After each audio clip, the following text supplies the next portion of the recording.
Bem, essa é a primeira aula da disciplina Regulação do Espaço Urbano de 2020, ERE.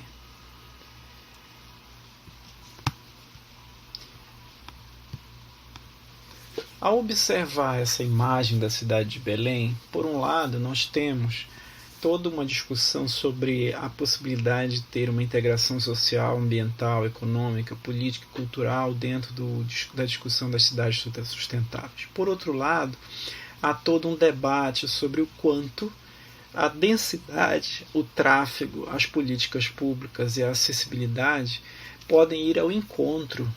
dessa necessidade de tratar das cidades sustentáveis. Aqui na região, na área de Belém, a forma ou a estrutura socioespacial da cidade de Belém nos desafia principalmente quando se busca, a partir dos conceitos de planejamento urbano e de gestão urbana, integrar tudo isso e levar adiante uma possibilidade de intervenção. É justamente esse o nosso ponto de partida. O quanto o conceito de planejamento urbano, em que eu já me deparo há algum tempo, a partir do entendimento de que ele é tanto um processo que busca através da ideia do plano diretor, que constitui um momento dentro desse processo, com uma atividade multidisciplinar e que envolveria, inclusive, um elemento fundamental para nós da academia, que é o diagnóstico técnico, capaz de revelar, por um lado, problemas urbanos e, por outro, por meio das técnicas de planejamento urbano, desdobramentos futuros, cujas soluções seriam objeto de proposições que integram aspectos econômicos, físicos, sociais e políticos das cidades, enquanto que a execução estaria na possibilidade de que o Estado, por meio de um órgão central coordenador, pudesse acompanhar a sua execução e as contínuas revisões desse plano. Ao longo da minha trajetória, primeiro como técnico da Companhia de Desenvolvimento e Administração da Área Metropolitana de Belém, a CODEM, lá pelos anos 80, eu me deparei com uma grande dificuldade, que era entender em que medida aquilo que era proposição por meio dos planos ou do planejamento urbano estaria ligado a um processo de gestão, que no caso da Prefeitura de Belém é exercido em outro órgão, a Secretaria de Urbanismo. E a partir da discussão do curso de arquitetura, novos termos que precisavam, na minha cabeça, serem melhor desenvolvidos, que seria o próprio urbanismo, ou urban design, e o planejamento urbano pensado como esse processo. A ponto de que as várias discussões sobre o desenvolvimento socioespacial ou de desenvolvimento urbano e a própria multidisciplinaridade em que eu estava inserido poderiam trabalhar o planejamento urbano e o espaço urbano. Foi aí que eu me deparei com uma outra abordagem que para mim era muito importante, afinal de contas vinha de uma conexão muito grande com a arquitetura, que era do desenho urbano ou urban design. Primeiro, a gente examina o termo urbanismo, que é um termo novo, relativamente novo, do início do século XX, e que no Brasil, assim como a origem dele na França, esteve muito ligado à ideia de embelezamento urbano, à arquitetura das cidades e às artes urbanas. E esteve também inserido no próprio ensino de arquitetura e do ensino de urbanismo, como sendo duas ideias articuladas. Já o planejamento urbano se difere disso, ele é mais recente e remete à ordem, racionalidade e eficiência, ou seja, conceitos que trazem em si uma diferenciação em relação a essa ideia de embelezamento urbano, de arquitetura das cidades e das próprias artes urbanas. Então, examinando a origem do planejamento urbano, nós vamos perceber que está muito presente ao final da Segunda Guerra Mundial, quando, tanto nos Estados Unidos quanto na Grã-Bretanha, países, digamos, vencedores da Segunda Guerra Mundial, dentro de uma visão dividida do mundo em primeiro e segundo mundo, em relação ao controle por meio do capitalismo ou das ideias socialistas no bloco soviético, tem o planejamento urbano como uma verdadeira arma ideológica, através do qual a um domínio elitista reiterado e disfarçado. Haveria um cunho político, então, na Europa e nos Estados Unidos, que passa ao Brasil a partir da vinculação da ditadura militar já nos anos 60 como um cunho ideológico. Há uma grande produção teórica, apesar da ineficiência executiva, e que vai desafiar as várias disciplinas que se propõem a investigar essas críticas e objeções ao planejamento urbano. É aqui que está presente todo um debate que nós já vínhamos fazendo na disciplina anterior, quando da leitura de Castells, Harvey e Lefebvre sobre a possibilidade de repensar as bases desse planejamento urbano. Em que medida essa nossa leitura, né, vai dar conta dessa discussão maior sobre a concentração, diversidade, desigualdade e a própria dinâmica e contradição do espaço urbano capitalista. Conforme o Roberto Lobato Corrêa nos coloca,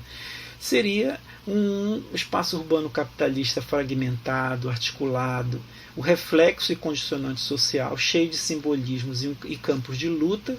a ponto de que o produto social é resultado dessas ações acumuladas através do tempo, em que se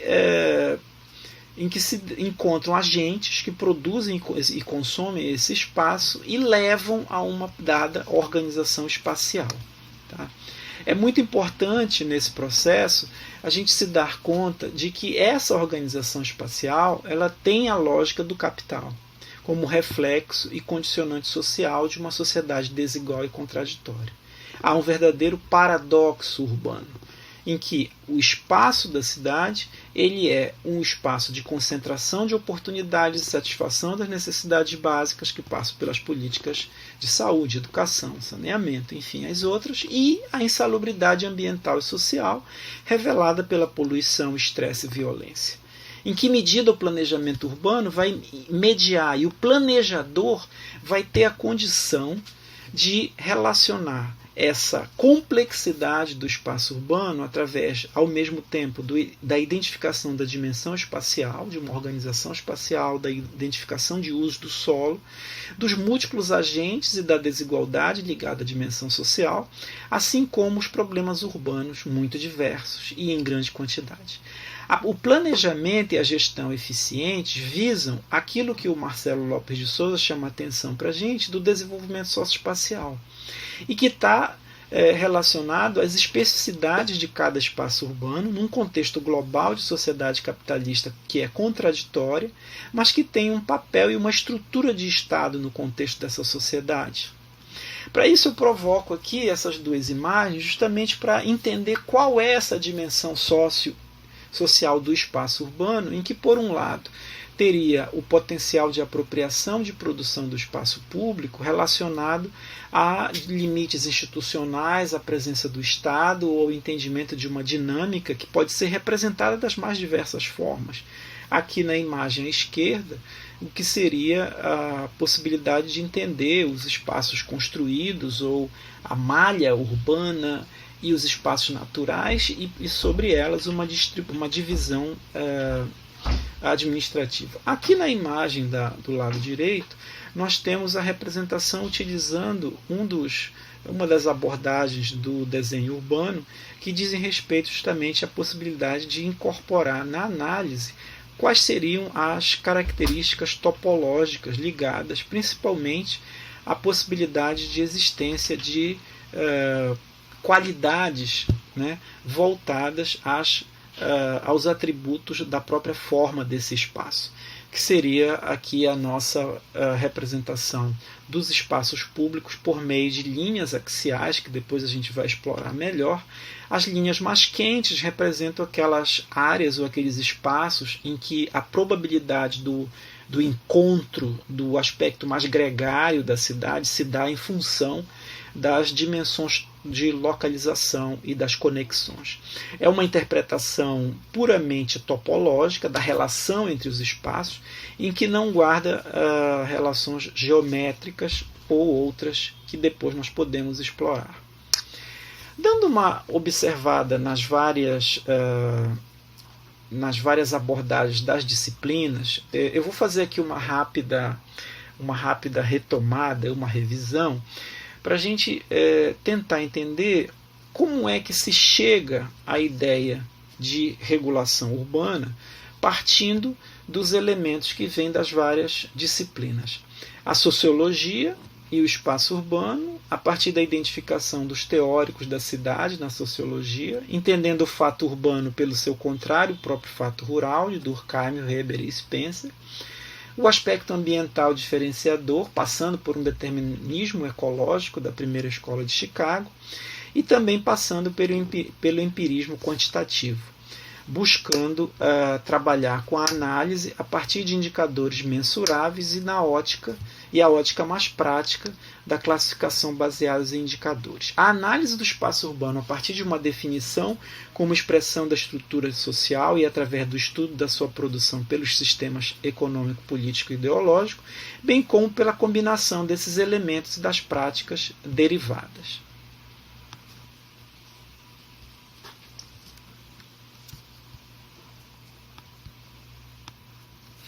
A sociologia da Escola de Chicago também é importante chamar a atenção para o aspecto culturalista ao retomar indicadores típicos e o vínculo à teoria evolucionista das culturas. É aqui que aparecem os autores que nós já trabalhamos, inclusive como o Park, o Burgess e o Mackenzie, que vai introduzir aspectos psicossociológicos nos estudos de sociologia urbana e entender a estrutura a partir de determinados modelos utópicos ou modelos que podem trazer uma praxis de entendimento dos vários grupos sociais localizados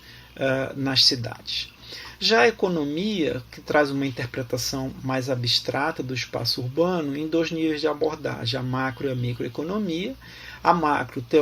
com teorias neoclássicas e regionais e teorias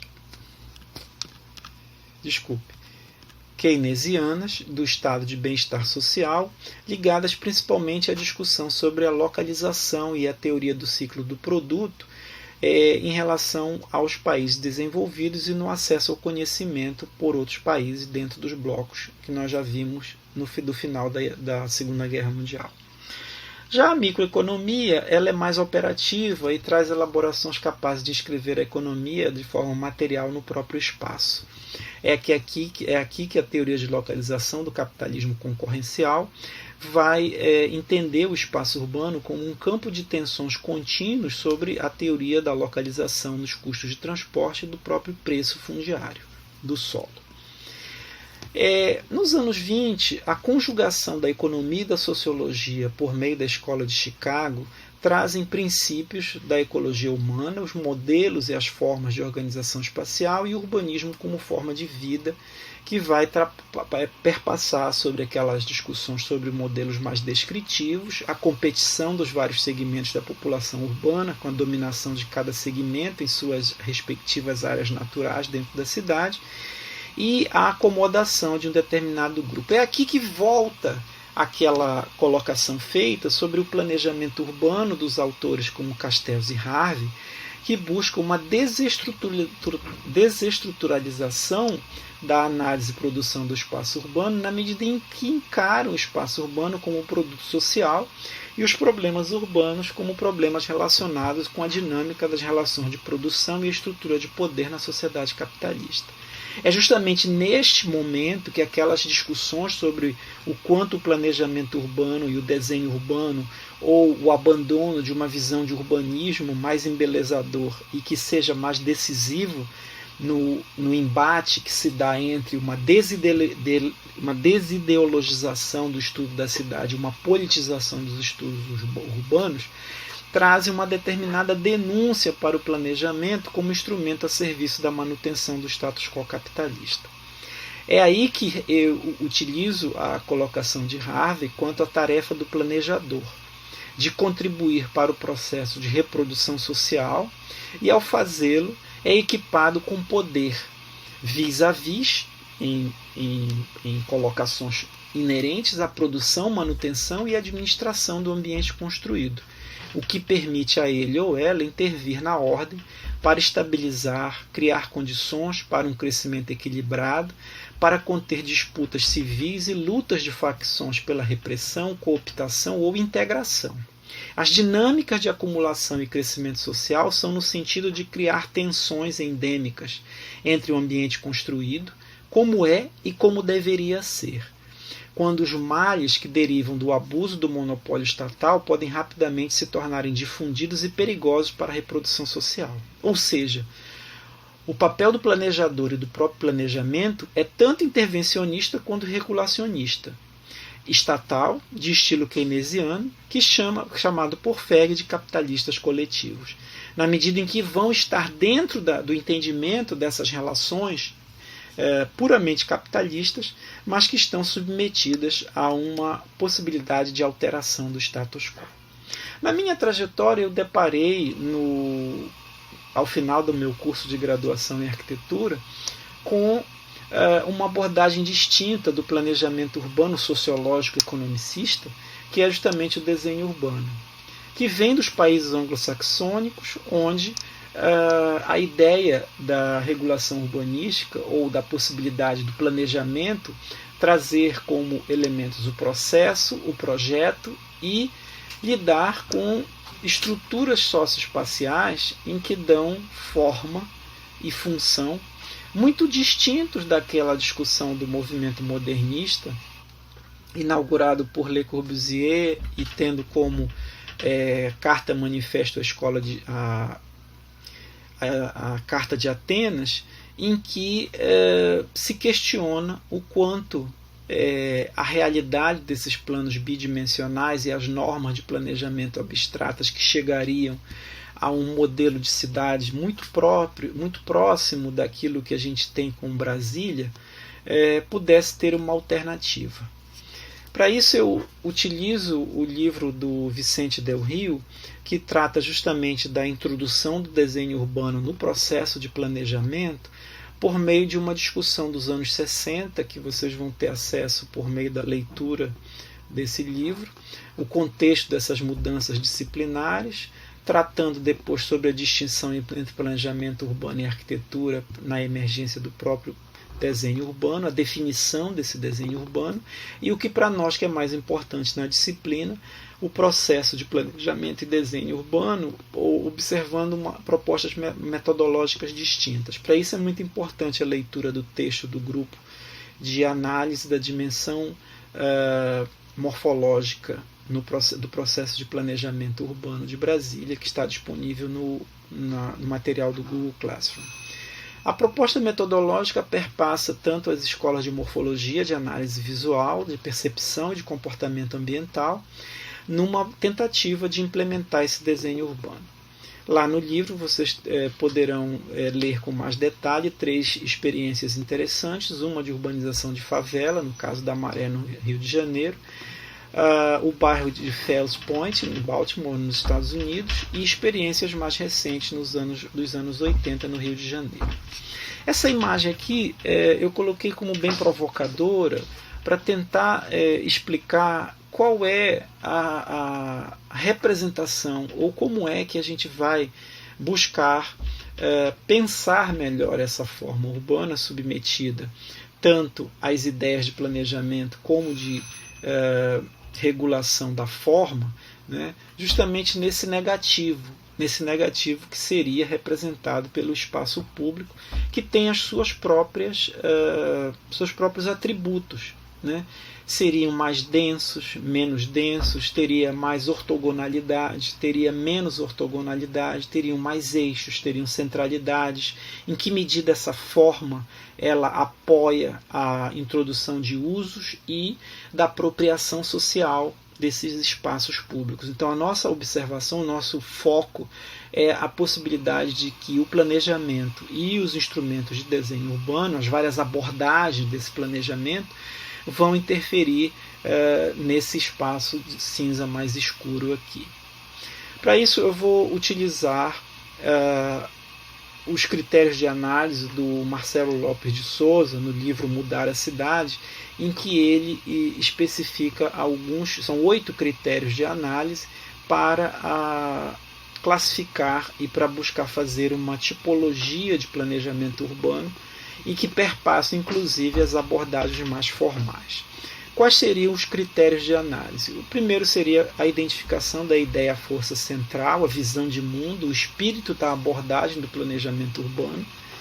ou das várias possibilidades do planejamento, se há ou não uma filiação estética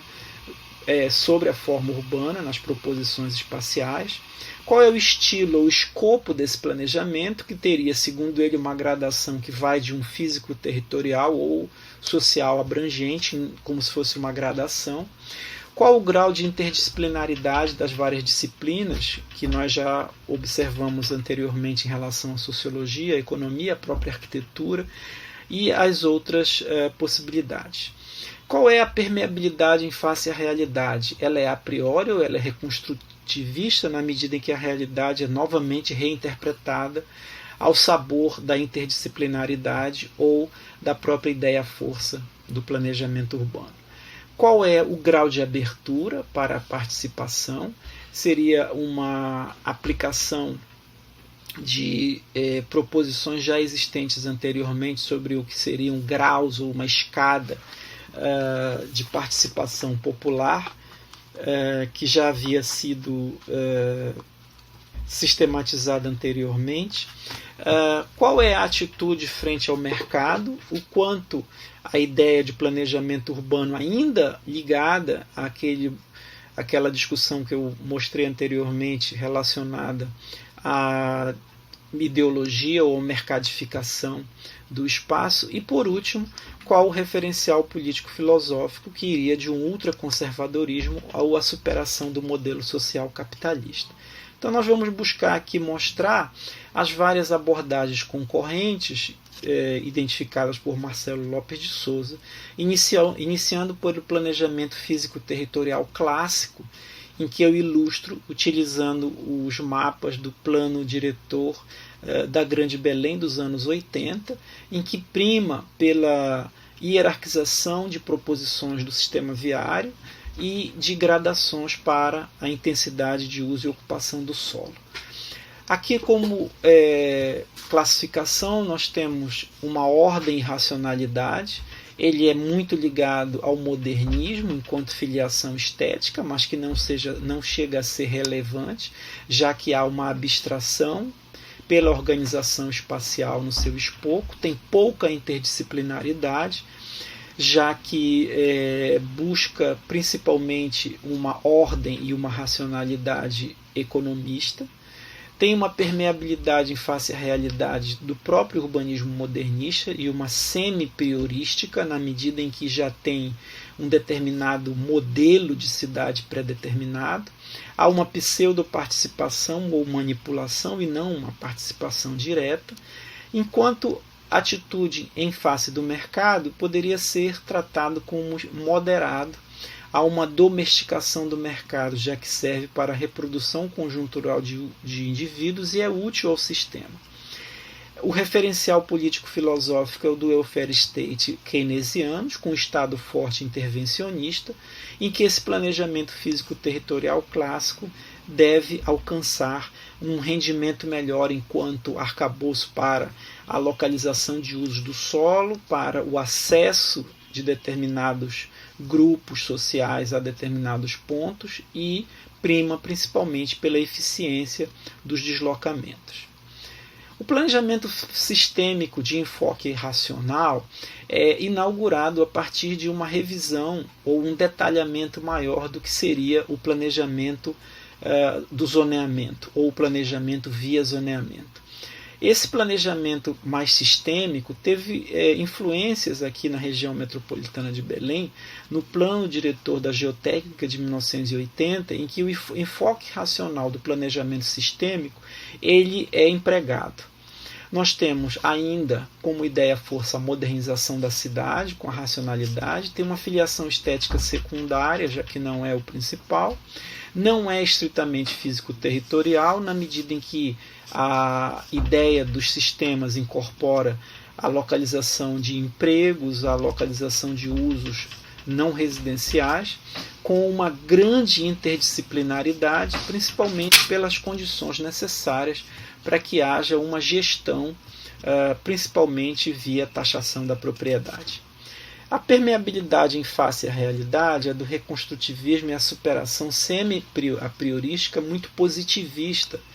já que trata, né, de uma concepção de espaço urbano em que a racionalidade precisa ser alcançada. Logo, tem uma pequeno grau de participação popular, ele é um planejamento de cima para baixo, principalmente quando busca implantar um zoneamento bastante funcional e de cunho segregacionista. A atitude em face do mercado seria um criticismo ainda moderado e o planejamento mais regulatório em geral, inclusive de acesso à terra. Ele é identificado enquanto referencial político-filosófico a um Estado forte e intervencionista. As abordagens concorrentes do Marcelo Lopes de Souza dizem respeito a perspectivas mercadófilas, que aqui na região metropolitana tem muito a ver com as intervenções mais recentes, com a inclusão de bairros inteiros ou de aspectos mais ligados à colocação de condomínios fechados, que vão tratar o planejamento com uma ideia-força também de modernização das cidades, mas com uma qualidade de vida das pessoas que difere daquele planejamento regulatório pelo atendimento de demandas capitalistas muito claras. Tem uma predileção enquanto filiação estética que, embora seja secundária e não tão importante, reage à filiação do modernismo por meio de um pós-modernismo em que vai tratar de determinadas tipologias de construção como elementos simbólicos significativos para alcançar essa qualidade de vida. Ou seja, ele tem um escopo não estritamente físico-territorial, uma interdisciplinaridade média, já que tende a incorporar de outras dimensões que não são exatamente aquelas de caráter puramente funcional. Tá? Ele traz elementos simbólicos, a permeabilidade em face à realidade semi-apriorística, já que ao mesmo tempo que conserva elementos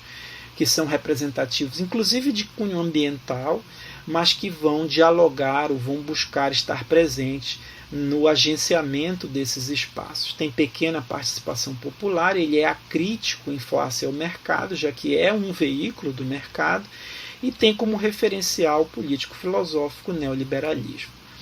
Está aqui também, dentro dessas possibilidades, o New Urbanism norte-americano, que seria uma possibilidade de pensar a intervenção por meio do que a gente conhece como master plan, e que nada mais é do que uma interpretação mais aprofundada dos modelos de parcelamento do solo.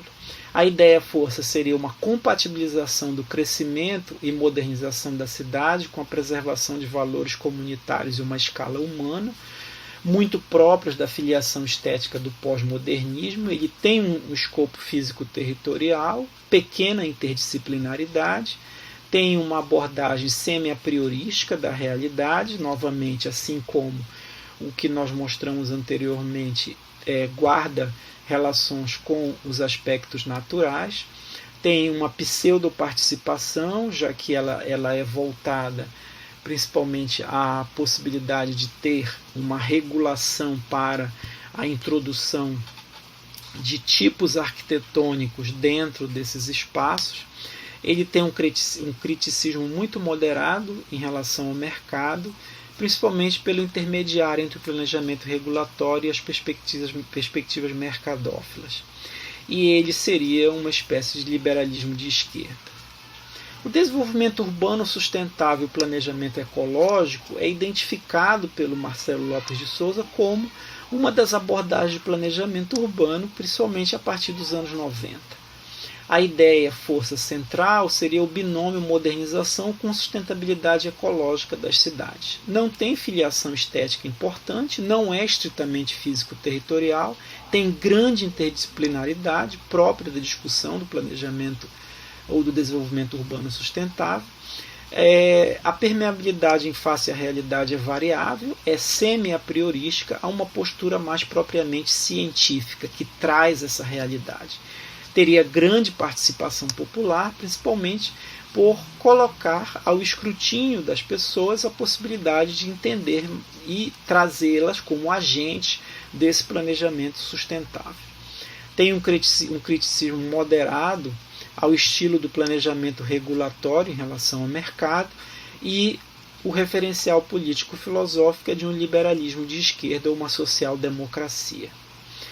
Já o planejamento comunicativo ou colaborativo, identificado por Marcelo Lopes de Souza, é aquele em que há efetiva participação da população por várias possibilidades de participarem do próprio desenho ou das iniciativas governamentais ou não, para que o planejamento tenha um aspecto mais comunicativo. A ideia força central desse planejamento comunicativo colaborativo seria o consenso entre grupos sociais distintos. Ele é muito procedural, ou seja, o procedimento é o mais importante. Não é estritamente físico-territorial, tem grande interdisciplinaridade pela própria natureza dos vários agentes que participam. Em relação à realidade, ele é muito permeável, é grande essa permeabilidade, além de semi-apriorístico, rompendo com o objetivismo restritivo da razão instrumental, e teria uma teoricamente grande participação popular, mas correndo o risco de banalizar e cair na pseudo-participação. Ele tem uma atitude moderadamente crítica em relação ao mercado e está dentro do referencial do estado de bem-estar social. O planejamento rawlsiano é muito ligado a John Rawls, que trabalha com a teoria de justiça, e que tem como pergunta como é que a justiça da sociedade se pareceria. O planejamento rawlsiano é o planejamento da discussão da justiça social. Não tem filiação estética, não é importante, não é estritamente físico-territorial, tem grande interdisciplinaridade,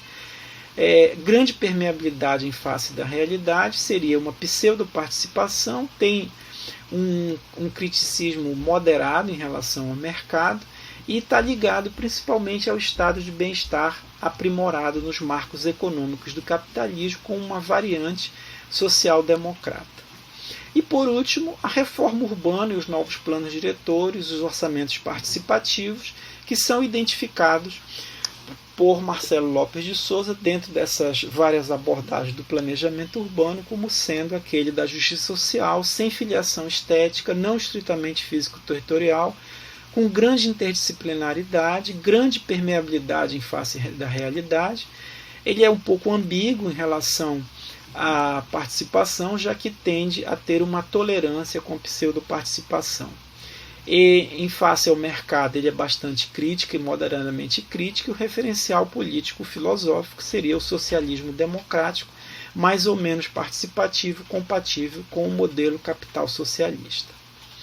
O planejamento e a gestão urbana críticos são aqueles que rompem totalmente com essas abordagens. Seria aquele utópico de uma autonomia individual, em que a filiação estética pode ser importante, mas é deixada para soluções da coletividade organizada, não estritamente físico-territorial, tem um grau de interdisciplinaridade grande, ele critica inclusive o paradigma disciplinar, ele é radicalmente reconstrutivista, já que rompe com qualquer